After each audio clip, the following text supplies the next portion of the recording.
आलिया, एक अनुभवी flight attendant, दुनिया भर में अनगिनत बार यात्रा कर चुकी थी। फिर भी सलालाह, ओमान में उसका लेओवर उसे आने वाले वर्षों तक सपने में परेशान करता रहेगा।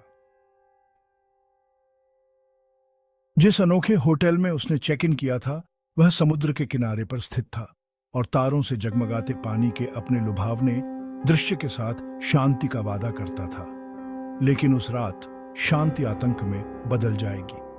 एक थका देने वाली फ्लाइट के बाद आलिया ने आराम करने के मौके का स्वागत किया। किनारे से टकराती लहरों की मंद गड़गड़ाहट उसे एक शांतिपूर्ण नींद में सुलाती हुई प्रतीत हो रही थी। हालांकि यह शांति उसके दूसरे मंजिल वाले कमरे की फ्रेंच खिड़की पर अचानक हुई कई बार की दस्तक से अचानक भंग हो गई। भटकी हुई और संशय में आलिया ने खिड़की खोली तो उसका सामना एक ऐसी दृश्य से हुआ जो अवास्तविक और परेशान करने वाला दोनों था। बच्चों का एक समूह, उनकी हंसी रात में गूंज रही थी, पानी के किनारे खेल रहे थे।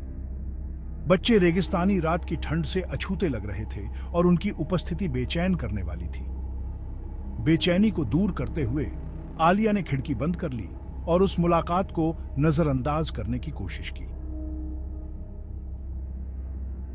लेकिन जैसे ही वह फिर से सोने लगी, एक तेज आवाज ने उसे जगा दिया। एक अदृश्य शक्ति ने उसे बिस्तर पर पटक दिया। उसके सीने पर एक भारी वजन दबा रहा था और उसे सांस लेना लगभग असंभव कर रहा था। उसका संघर्ष व्यर्थ था। मदद के लिए उसकी चीखें दमनकारी उपस्थिति से दब गईं। भारी आतंक की स्थिति में उसने चुपचाप प्राचीन मंत्रों का जाप किया, इस उम्मीद में कि वह उस बुरी शक्ति को दूर भगा सके। वजन अचानक हट गया और आलिया ने देखा कि कमरे में एक छायादार आकृति दिखाई दे रही है। एक बहते हुए वस्त्र पहने वह आकृति अलौकिक गति से दीवार की ओर चली गई और उसमें गायब हो गई। उसकी आंखें गहरी और शोकाकुल एक अजीब सी गंभीरता से उसे देख रही थीं। जवाब के लिए बेताब आलिया ने नाइट रिसेप्शनिस्ट को ढूंढा। उसने सीखा कि होटल की अलबलीद के खंडहरों से निकटता एक प्राचीन शहर जिसकी एक डरावनी प्रतिष्ठा है, उसके भयानक अनुभव से जुड़ा हो सकता है।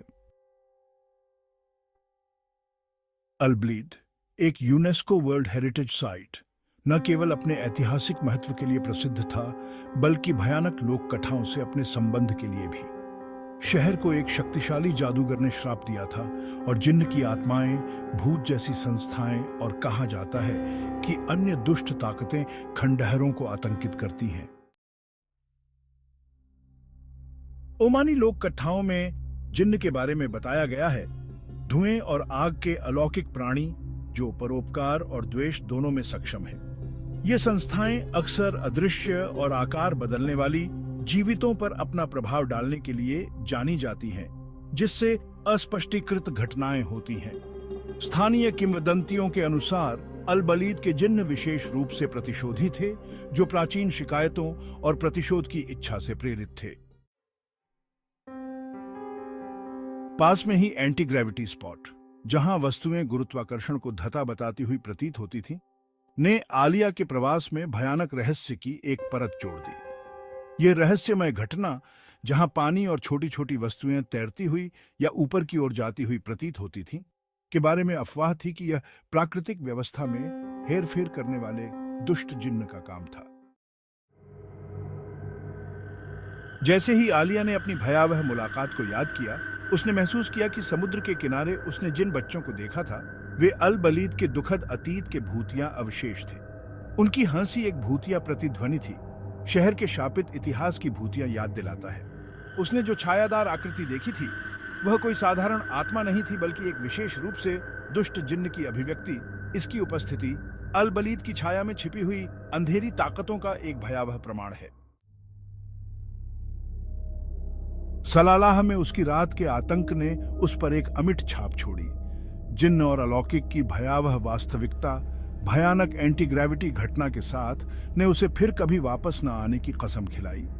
उसने भूतिया रहस्यों और जीवित और मृत को अलग करने वाले पतले पर्दे के प्रति गहरे सम्मान के साथ सलालाह छोड़ा, हमेशा के लिए उन अंधेरी ताकतों द्वारा प्रेतवाधित, जो प्राचीन शहर के दिल में खुद को उसके सामने प्रकट करती थीं।